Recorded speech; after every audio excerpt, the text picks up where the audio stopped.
Vuoi assaggiare una birra dove al suo interno scopri la specialità tipica friulana? Lumi Beer, il prodotto ricavato in 20 ettari di terreno coltivato orzodistico, biodiversità, performance ambientale. Lumi Beer nelle sue 5 versioni disponibili, 4 per consumo veloce e dissetante e la versione Magnum per intenditori. Lumi Beer si abbina a qualsiasi palato. Lumi Beer è un prodotto esclusivo Azienda Agricola Pancera, il buon seme, i buoni frutti. Ben ritrovati gentili amici e amiche alla visione all'ascolto per quanto riguarda l'informazione su friulitv.net. Dunque andiamo a vedere i fatti. Il commercio è un ambito rilevante per lo sviluppo economico e sociale del territorio. La regione Friuli Venezia Giulia ne riconosce la strategicità con la legge regionale sviluppo impresa. La norma prevede i distretti del commercio creati allo scopo di valorizzare e rigenerare i centri cittadini e le aree urbane a vocazione commerciale e affida ai comuni il compito di assumere in forma singola o associata l'iniziativa di individuare un ambito territoriale nel quale sviluppare il progetto distrettuale. In quest'ottica si inserisce la lettera di intenti che è stata siglata oggi per la nascita del distretto del commercio di Udine, frutto di un'alleanza tra pubblico, privato e associazioni di categoria prerequisito fondamentale per garantire la crescita sostenibile del tessuto economico della regione.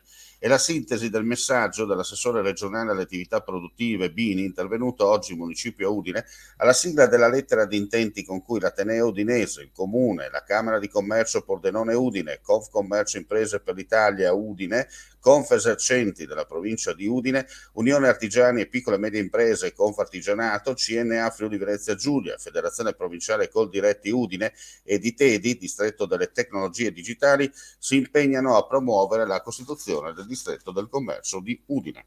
Adesso cambiamo argomento, ci spostiamo alla Tisana per una notizia di cronaca. Alle 13.15 di oggi la squadra del distaccamento dei Vigili del Fuoco di Altisana è intervenuta a Ronchis per l'incendio di un'autovettura nei pressi di un'area di servizio. Mentre stava circolando lungo Corso Italia, l'autista ha notato del fumo uscire dal vano motore della sua autovettura. Quindi è entrato in un piazzale, ha fermato il veicolo ed è sceso dalla macchina senza accorgersi che nelle immediate vicinanze c'era il distributore di carburanti. I vigili del fuoco, arrivati in pochi minuti, hanno provveduto ad estinguere le fiamme che si erano sprigionate nel vano motore, limitando i danni alla sola parte anteriore del veicolo. Spento l'incendio, hanno provveduto alla messa in sicurezza dell'area. L'incendio non ha provocato o coinvolto altre persone. Il ministro Giorgetti quest'oggi in Friuli Venezia Giulia per visite per quanto riguarda il settore industriale.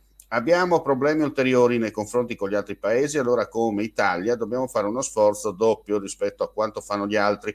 Lo ha detto appunto il ministro Giorgetti riferendosi alla situazione energetica italiana al termine della visita ai cantieri di Monfalcone di Fincantieri. Andiamo a chiudere invece con i numeri del Covid in regione, vediamo quali sono, che ci sono appena giunti.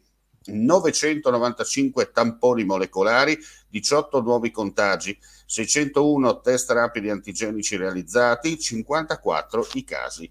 Una persona è ricoverata in terapia intensiva, mentre i pazienti ospedalizzati sono 111. Lo rende noto la Direzione Centrale Salute della Regione Friuli Venezia Giulia nel bollettino quotidiano. Nella giornata odierna si registrano 5 decessi. Con questa notizia chiudiamo qui questa edizione flash. Ulteriori news sul nostro sito friulitv.net. Grazie per la visione e l'ascolto. Non resta che augurare a tutti voi un buon proseguimento di giornata. C'è chi ti promette la luna, chi ti promette le stelle, chi farà un nuovo universo se sarà il caso. Noi non ti promettiamo, facciamo. Media Triveneto, il nuovo network del Nord-Est. Chiama senza impegno allo 0434 31 63 25, orario ufficio, da lunedì al venerdì. info@mediatriveneto.com.